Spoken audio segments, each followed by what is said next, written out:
오늘은 우리 장로님께서 기도하신 중에도 언급해 주셨다시피 삼위일체 주일이에요. 여러분들 삼위일체라고 하는 이 신앙적인 교리를 기념하는 날이 오늘인데, 삼위일체라고 하는 말은요, 아마 제가 작년도 삼위일체 주일에도 이런 내용으로 여러분들에게 말씀을 드리지 않았을까 싶어요. 삼위일체라고 하는 말은요, 논리적으로 설명을 하려고 시작하면 이단이 돼버려요. 삼위일체라고 하는 이 말에 대해서 이렇게 저렇게 논리적으로, 자, 그러니까 내 말이 맞잖아 라고 이렇게 사람들에게 설득하려고 하면은, 그럴 때에 물론 이제 저도 마찬가지고 여러분도 마찬가지고, 이것이 왜 이단이다, 무엇 때문에 네가 지금 주장하는 바는 이단이다 라고 이렇게 조목조목 이렇게 설명할 수는 없습니다만은, 워낙에 복잡한 내용들이 들어있으니까요. 그러나 한 가지 분명한 것은 뭐냐면, 여러 신학적인 논쟁이 삼위일체라고 하는 교리 때문에 여러 사람들이 논쟁을 했고, 그 가운데 어떤 사람들은 이단으로 정죄당해서 출교당하기도 했더라라고 하는 것이에요. 그러면 지금은 괜찮으냐? 아니에요. 지금도 삼위일체에 대해서 예수 그리스도께서 참 신이시면서 참 인간의 몸으로 이 땅에 오셨다라고 하는 이 사실에 대해서 어떤 사람들은 이런 모양으로 바꾸어서 주장하고, 저런 사람들은 저런 모양으로 바꾸어서 주장을 하면서 자기들의 주장이 옳다, 기존 교회 자기네들도 제대로 이해하지 못하면서 믿고 있는 그 사람들이 가지고 있는 신앙보다는 우리가 얼마나 명쾌하냐, 우리가 얼마나 간단하고 얼마나 정확하게 설명하고 있느냐 라고 사람들에게 자기네들이 삼위일체의 진리를 사람들에게 증거한 것처럼 얘기를 하지만, 그 사람들은 이미 그 자체로서 이미 다른 측면에서 보았을 때에 이단이 되고 마는, 이런, 지금도 마찬가지로요. 삼위일체 교리가 이 기독교 신학에, 기독교 신앙에 들어오게 된 것은, 채택되게 된 것은 4세기예요. 예수님께서 부활하시고 승천하신 뒤에도 한 300년 정도가 지나고 난 뒤에, 그때에서야 사람들이 삼위일체의 교리를 정식으로 우리 기독교 신앙의 교리로 채택을 했어요. 어떤 사람들은 또 그렇게도 이야기를 해요. 그거 봐라, 사람들이 만들어 놓은 생각 아니냐, 이게 무슨 하나의 뜻이냐, 삼위일체는 없다, 이렇게 얘기한 사람들도 있는데, 사람들이 회의해가지고 결정한 것이니까요. 그런데 그렇게 말하는 것도 이미 이단이에요. 왜냐하면 성경에서도 이미 삼위일체에 대해서 설명해주고 있잖아요. 다만 이것에 대해서, 그러니까 이렇게 표현을 하면 어떨까요? 이것이 볼펜이에요. 그쵸? 이것이 볼펜인데, 이것의 이름을 볼펜이라고 이름 짓기 이전에 이미 사람들은 글씨 쓰는 도구를 가지고 있었단 말이에요. 그쵸? 그러나 다만 몇백 년의 세월이 흘러가지고, 아무래도 이거 있잖아, 그냥 그거라고 부르기보다는 우리가 볼펜이라고 하는 이름으로 부르자, 사람들이 이렇게 회의를 하게 되면 이건 볼펜이 되는 거란 말이에요. 이런 것처럼 삼위일체 교리가 이 세상에 없던 것이 어느 날 갑자기 툭 하니 이 땅에 생겨난 것이 결코 아니고요, 성경에서는 이미 구약 성경에서부터 삼위일체에 대한 내용들이 다 들어있었어요. 다만 들어있었는데, 이것에 대해서 간단 명료한 한마디 말로 표현한 것이, 그것이 이제 4세기 때부터였더라. 이미 그 내용들은 이미 있었더라 라고 하는 거죠. 그래서 삼위일체 교리는 사람들이 회의해서 사람들이 생각해가지고 만들어 놓은 교리가 결코 아니고요, 이미 성경에 이미 하나님께서 우리들에게 알려주시는 하나님의 귀한 신앙의 기본이 되는, 하나님께서 우리들에게 알려주시는 신앙의 기본이 되는 교리이다라고 하는 사실이고요. 중요한 것은 무엇이냐 하면, 이것이 4세기에 300 몇 년도에 사람들에게 채택이 되어질 때에 사람들은 자기네들도 정확하게 이해할 수 없음에도 불구하고 성경에 있으니까, 성경이 이렇게 기록되어져 있으니까, 그렇다면 우리가 이 교리를 받아들여야지, 변화를 했더라는 거예요. 오늘 제목이 뭡니까? 같이 한번 읽어보실까요? 시작. 변화의 삶. 변화의 삶이란 말씀입니다. 우리 기독교 신앙의 선배들은요, 자기네들도 제대로 이해할 수 없는 그런 내용임에도 불구하고 성경에서 여기도 적혀져 있네. 이 말도 삼위일체에 대한 내용이네. 이것도 삼위일체에 대한 내용이네. 이해는 안 되어지지만 성경에 기록되어져 있다는 사실로 인하여서 그것을 자기들의 신앙의 가장 밑 바탕이 되는 신앙의 교리로 받아들이더라라고 하는 거예요. 그리고 그 이후부터 사람들은 계속 삼위일체 교리를 가지고서 서로 간에 싸우고 있는 거예요. 내 주장이 옳다. 아니다. 내 주장이 옳다. 서로 간에 그렇게 논쟁을 하고 있는 거예요. 그렇다고 해서 우리들이 야 이거 계속 뭐 싸움만 하고 이러니까 이거 없애버리자. 우리 이런 거 신경 쓰지 말자. 할 수도 없는 거예요. 왜? 다시 말씀드리면 성경에 이미 하나님께서 제시해 놓고 계신 내용이기 때문에 그렇습니다. 해서 우리들은요 이 삼일체 교리를 정식으로 신앙의 교리로서 받아들이도록 채택했던 그 사람들의 그 하나님의 뜻에 합당한 모습으로 변화하고자 하는 몸부림, 또한 삼위일체를 가지고 지금도 마찬가지로 이렇게 저렇게 나름대로 막 연구를 하고 대체 이것이 어떻게 하면 간단 명료하게 설명을 할 수 있을 것인가 이렇게 연구하는 그 사람들 또한 마찬가지로 어떤 사람들이에요? 하나님에 대한 열심을 가진 사람이란 말이죠. 해서 비록 그 사람들이 주장하는 바는 옳지 못하지만 그 사람들의 하나님을 향한 열심의 마음들은 우리가 본받아야만 한다는 것이죠. 예수님께서도 뭐라고 말씀하세요? 바리새인들의 누룩은 조심하되 바리새인들의 열심은 우리가 본받아야만 하느니라. 예수님께서 말씀하신 것처럼 말이죠. 우리들도 마찬가지로 그래서 우리들의 삶에 변화가 있어야 되겠다는 거예요. 우리들의 삶에 하나님을 향한 열심이 있어야 되겠다는 거예요. 우리들의 삶에 내 욕심과 나의 생각과 나의 뜻을 내려놓고 하나님의 것으로 이것이 하나님의 뜻이구나 라고 하는 분명한 확신이 서게 되면 거기에 따라서 내가 바뀌어야만 하겠다라고 하는 것이죠. 그런데 우리들은 그것은 바꾸려고는 하지 아니하고 그저 오늘 현재 나의 삶의 모습을 그대로 고집하고 있으면 어저께도 힘들었고요. 오늘도 괴로웠어요. 바뀌지 않았으면 내일도 여전히 괴로울 거란 말이죠. 이건 뻔히 눈에 보이는 상황이란 말씀이죠. 했을 때 우리들은 이미 대단한 변화를 거치신 분들이 여러분들이에요. 아주 하나님께서 보시기에 너무나도 기뻐하시는 그런 분들이 우리 모두이더라라고 하는 것이죠. 왜 그렇습니까? 우리들은 이미 조상의 유전한 망령된 행실을 온 몸에 가지고 있던 사람들이었잖아요. 우리가 매주마다 토요일에 전도를 나갑니다마는 전도하는 일이 쉽던가요? 사람들한테 가서 말만 하기만 이거 기다렸어요. 내가 얼른 교회 갈게요. 하면서 쫓아오던가요? 아니란 말씀이에요. 그만큼 변화하기가 내 생각을 바꾸기가 그만큼 어렵다는 거죠. 그럼에도 불구하고 여러분들은 이미 그 생각을 한번 바꾸셨더라는 것이죠.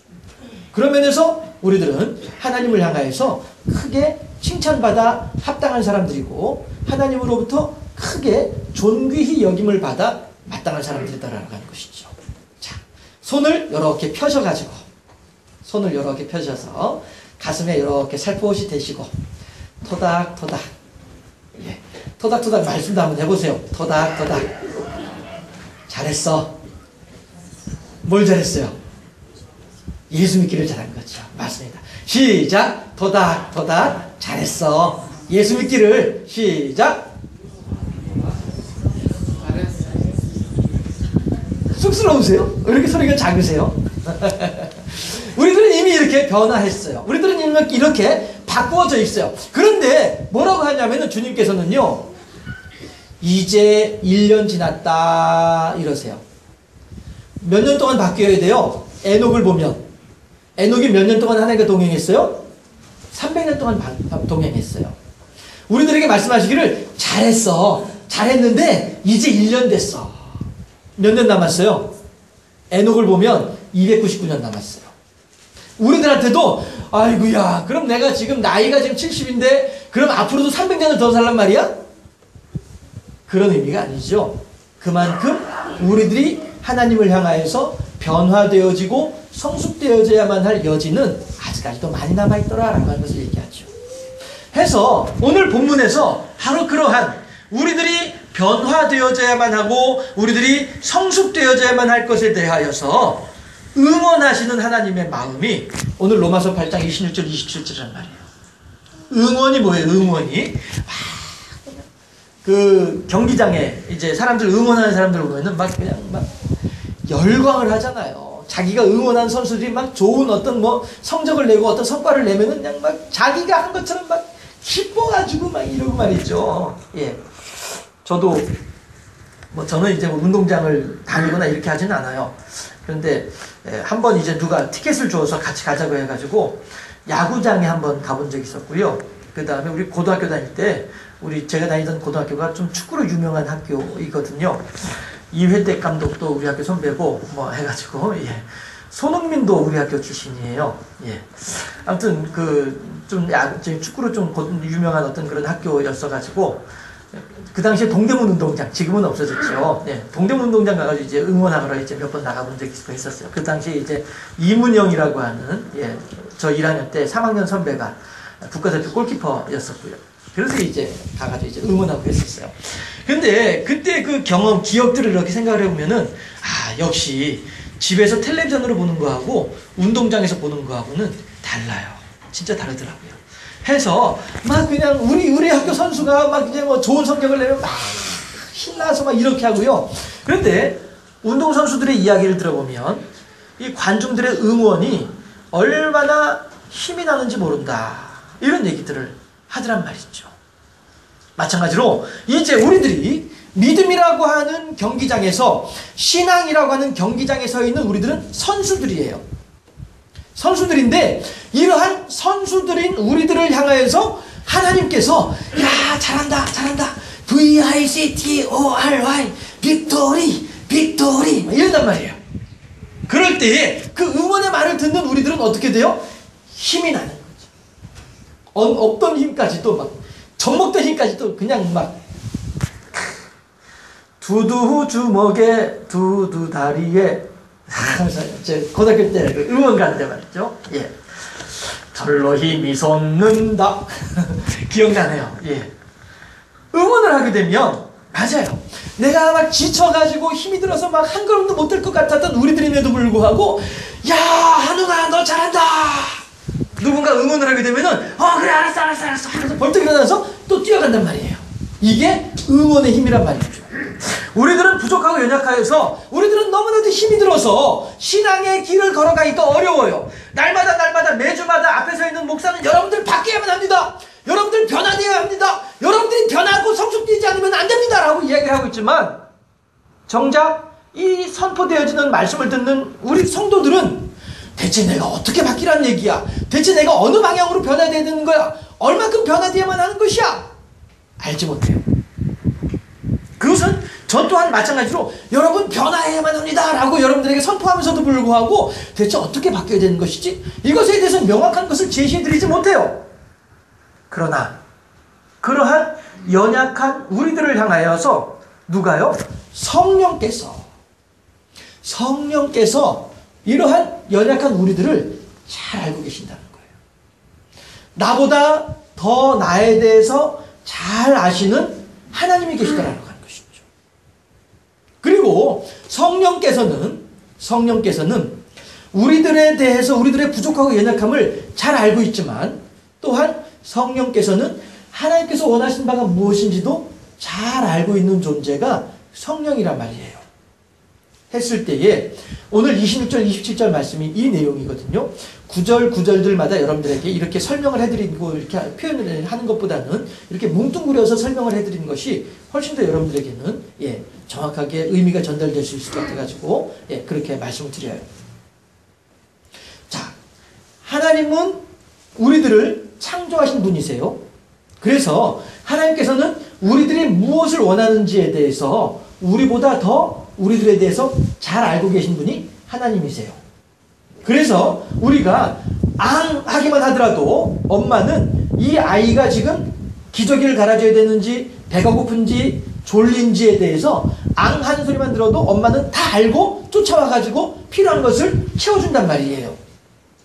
하나님께서는 우리들이 하는 소리만 하더라도 너의 작은 신음에도 응답하시니 이게 하나님이란 말이에요.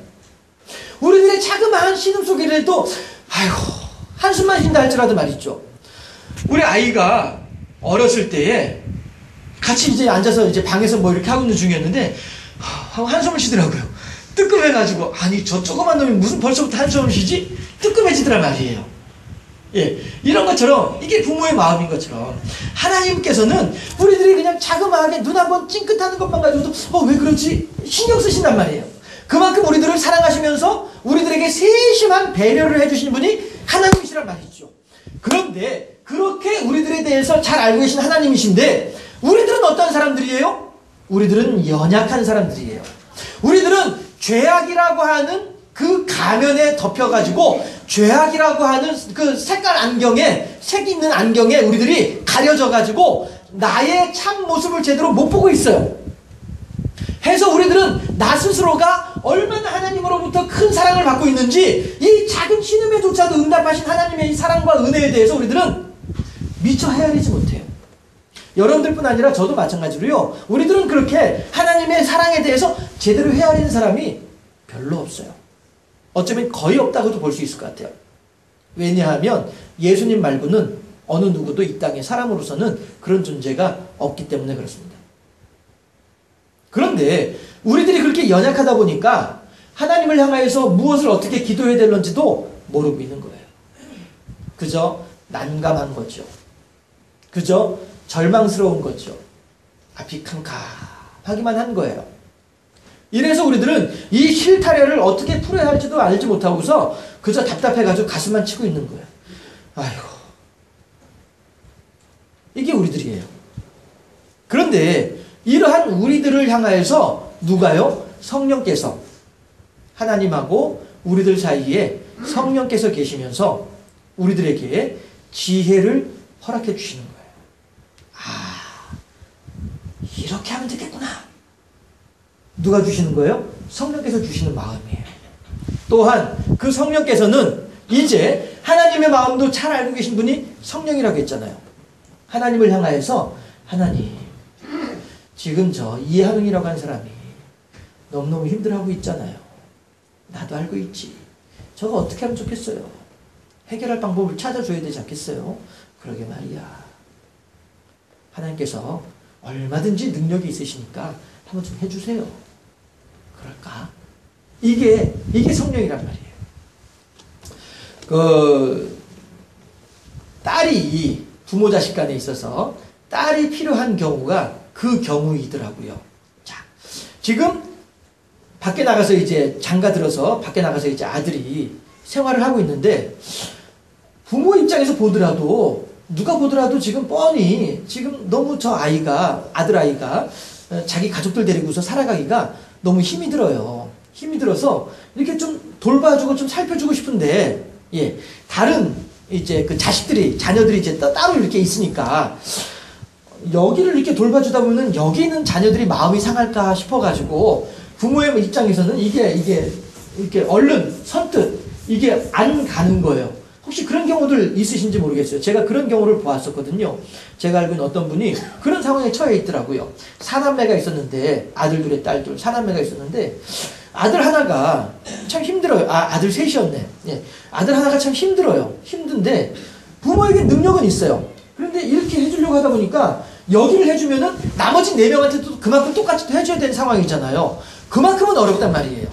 그러니까 이게 제대로 못 가고 있는 거예요. 그런데 이때에 큰딸이 와가지고 뭐라고 하냐면은 아버지 너무 힘들잖아요. 아버지가 어떻게 좀 해주세요. 이 말 한마디 하니까 아버지가 이 큰딸 아이의 말을 듣고서 그래? 야 그럼 너희들은 어떻게 하려고? 우린 걱정하지 마시라니까. 지금 얘가 지금 중요한 거니까 얘한테 어떻게 좀 해주세요. 이 말을 듣고서 아버지가 그래 알았어 하고서 가벼운 마음으로 예, 여기 내 자식들 4명에 대해서는 그렇게 신경 쓰지 않으면서도 여기 힘들어하는 이 한 명의 자식을 위해서 아버지가 할 수 있는 걸 이렇게 보다 더 가벼운 마음으로 이렇게 해주는 것을 본 적이 있었거든요. 이게 뭐예요? 가려운 데를 긁어주는 마음이잖아요. 큰딸이 그렇잖아요. 예, 아버지는 지금 어머니는 지금 이 아들 아이를 좀 도와주고 싶은데 나머지 4명의 자식들이 있다 보니까 이게 어떻게 마음대로 안 된단 말이에요. 그런데 이 가려운 곳을 큰딸이 알고 와가지고 아이고 좀 어떻게 해주세요. 그 아버지가 돼가지고 그거 뭐 하는 거예요? 좀 해줘요. 이 말 한마디 하니까 그래 알았어. 이게 바로 성령의 역할인 줄로 압니다. 여러분들 어떻게 했어요? 하나님께서는요, 그렇다고 해서 물론 하나님이 능력이 부족해가지고 우리들을 향해서 하고 싶어도 못하는 분이냐? 그건 물론 아니죠. 아니지만 이른바 우리 속담에 있는 말처럼 가려운 곳을 긁어주는 그 역할 누가 하는 거예요? 성령이 하는 거란 말이에요. 하나님에 대해서 가려운 곳을 긁어주는 성령, 또한 우리들의 곤란하고 우리들의 어려운 부분에 대해서 와가지고 길을 인도해주고 가르쳐주고 열어주고 제시해주는 분, 이분이 누구예요? 성령이란 말이에요. 그런데 오늘 본문에서 바로 그렇게 성부 하나님께서는 인류 구원을 위한 계획을 세워놓으시면 성자 예수님께서는 하나님의 계획을 십자가에 달려 돌아가심으로써 완성시키시고, 성령 하나님께서는 우리들에게 제시되어지는 완성된 구원의 은혜와 은총을 오늘 우리들의 삶 가운데에서 누리도록 해주는 분이 성령이란 말이에요. 동생아, 내가 지금 가가지고 아버지 어머니한테 얘기했어. 걱정하지 마. 조금만 더 기다려봐. 이게 누나가 동생에게 해줄 수 있는 위로의 말이 있죠. 누나가 굳이 동생한테 그 말 하지 않아도 조금만 지나면 아버지 어머니가 이 집에 이제 송금할 거예요. 네. 그렇지만 누나가 먼저 가가지고 조금만 더 기다려.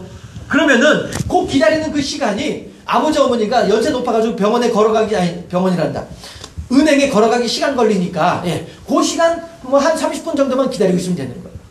그 30분 기다리는 동안에 누나로부터 그 말을 들은 그 아들은 어떻게 돼요? 이제 소망 가운데 기다리게 되는 거죠. 그저 무작정 걱정만 하면서 어떻게 하지? 그냥 코 쑥 빼내고서 이러고 있는 것이 아니라 그 1시간이고 30분이 소망 가운데 기다리는 시간이란 말이죠. 우리 아버지가 혹시 너무 급하게 은행으로 너무 급하게 걸어다가 다치는 거 아닐지 몰라. 이런 거 기분 좋은 걱정을 하면서 이제 지내고 있는 거예요. 30분 기간 동안. 우리들 마찬가지로 성령께서 우리들에게 가르쳐 주실 때, 그렇군요, 소망 가운데에서 기다리는 거예요. 무작정 뭐 몇 년이 됐든지 간에 무작정 기다려라. 될지 안 될지 모르는데 그냥 기다려라. 이런 막연한 기다림이 아니라 우리들에게는 분명한 약속이 있는 기다림이다라는 것이죠. 이것이 우리들에게는 더 이상 우리들로 하여금 힘들어 지쳐 낙심하게 만드는 것이 아니라, 비록 마귀는 여전히, 빚쟁이는 여전히 나한테 전화해가지고 너 빨리 돈 안 갚을래? 빨리 돈 갚어! 여전히 빚쟁이는 나를 괴롭히고 있죠. 마귀는 여전히 내 양심 가운데 찾아와서 나를 힘들게 하고 있죠. 그렇지만 이제 아버지가 은행까지 걸어가는 그 시간 동안만 기다리면 되는 거예요. 그럼 도리어 빚쟁이한테 그걸 말한 거죠. 조금만 기다려요. 다 갚아줄 테니까 걱정하지 마. 30분만 기다려. 1시간만 기다려. 나는 여전히 빚을 지고 있지만은 빚쟁이에 대해서 이제는 당당할 수 있는 거예요. 왜? 누나로부터 얘기를 들었으니까, 아버지가 나 통장에 입금해준다는 얘기를 들었으니까 빚쟁이한테 당당할 수 있는 거예요. 우리들이 이 세상을 살아가면서 마귀 사단이 아무리 우리들을 괴롭히려고 한다 할지라도 우리들은 이제 마귀에 대해서 당당할 수 있는 거예요. 나를 괴롭히려고 하는 온갖 술수 앞에서도 우리들은 이제 소망 가운데서 넉넉할 수 있는 거예요. 왜요? 아버지 하나님께서 나를 위해서 움직인다고 하는 사실을 성령께서 가르쳐 주었으니까, 우리들이 이제 그 사실을 우리들의 마음속에 믿으면 되는 거니까, 이것이 변화예요. 이것이 변화예요. 내 생각과 나의 관념 속에서 그저 걱정하고 힘들어하고 어려워하는 것이 아니라 소망 가운데서 기다릴 줄 아는 것, 이것이 변화예요. 가만있어보자. 우리 아버지가 은행까지 걸어가다 혹시 노인네 마음이 변해가지고 그냥 돌아서 가면 어떻게 하지? 이게 마귀가 주는 미혹이에요. 우리들은 하나님께서 나를 사랑하시는구나, 하나님께서 나에게 온갖 좋은 것을 베풀어 주기를 원하시는구나, 하나님께서 나의 삶을 친히 주관하고 계시는구나, 이 사실에 대한 믿음. 그런데 불쑥불쑥 올라오는 의심들, 내 생각이에요. 아직 변화되어지지 못하고 성숙되어지지 못한 나의 모습이에요. 그럴 때마다 우리들은 내려놓을 수 있어야 돼요. 아니야, 이거 걱정할 필요 없어. 내가 뭐하러 이거 가지고 가슴 끓여. 속 끓이지 마. 괜찮아. 하나님께서 알아서 하실 거야. 하나님께서 나를 사랑하신다고 하셨으니까, 이제 다만 내가 아버지의 관계를 끊어버리면은 더 이상 소용이 없는 거죠. 내가 믿음 안에 있기만 하면 되는 거예요. 내가 아버지와의 아들의 관계 안에만 있기만 하면 아버지의 모든 것들이 내 것이 되는 것처럼, 내가 하나님에 대한 믿음 안에만 있게 되면 모든 것들은 다 내 것이 된다는 것이요. 이 사실을 우리가 마음에 깊이 새기시면서, 다람쥐 쳇바퀴 돈다라고 하는 말이 있잖아요. 어떤 말이에요? 내 생각으로, 내 계산으로, 내 계획으로, 나의 힘으로, 나의 능력으로 무엇인가 하려고 할 때 무엇이 되어지든가요. 그럼에도 불구하고 우리들은 여전히 불신한 가운데에서, 그런 게 어딨어, 하나님 뭘 해줘, 지금까지 보니까 하나님 뭐 하나도 해준 거 없더만 뭘 그래, 됐어, 내가 알아서 할 거야, 다람쥐 쳇바퀴에 도는 삶밖에 안 된다는 것입니다. 이제 내가 해보니까 안 되는 걸 알았잖아요. 내려놓고 내 생각을 내려놓고 내 계획을 내려놓고 하나님의 생각을 받아들이고 하나님을 향한 믿음 안에서 신앙인으로서의 변화와 성숙을 이루므로써 복된 삶을 살아가는 300 몇 년도에 삼위일체 교리를 받아들이는 변화를 이루어냈던 우리들 신앙의 선배들처럼 우리들 또한 우리들의 삶 가운데에서 아무리 이해되어지지 않는 나의 현실이고 아무리 용납할 수 없는 나의 현실의 장벽이라 할지라도 그 속에서 하나님의 사랑을 믿고 신뢰하는 가운데 하나님의 인도하심을 받아들이는 신앙으로 성숙하는 변화되는 복된 우리 모두가 될 수 있기를 주님의 이름으로 축원합니다. 기도하겠습니다.